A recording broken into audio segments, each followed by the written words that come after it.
the bolt which one holds the clutch axis there.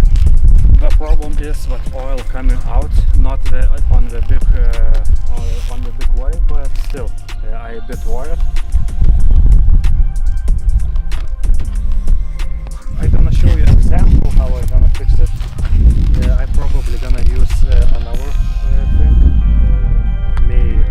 not a softener, but more dry thing, but probably gonna just stuck the thing inside. And later on, I wanted to say I'm gonna clear it, but I'm definitely not.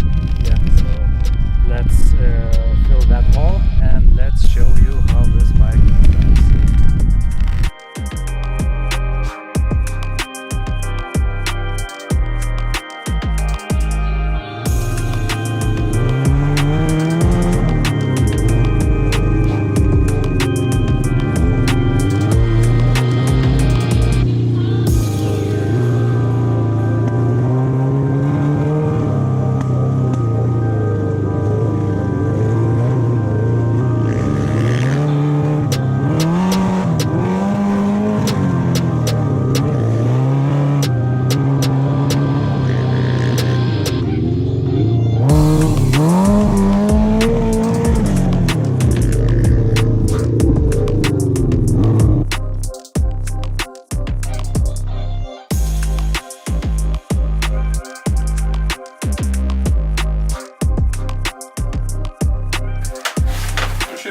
Yeah, so this is the end of today's driving.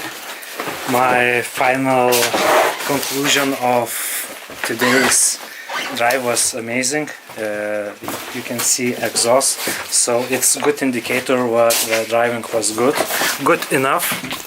And the bike actually in pretty amazing condition, except of course exhaust, but otherwise it's working pretty good. The only thing it's dangerous, it's sand and it cannot jump.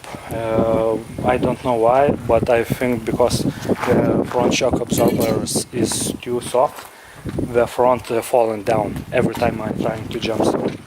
And of course I'm by myself, the driver. So in conclusion, everything perfect. It needs just time and to make a hours behind the wheel. Yeah, so that's all.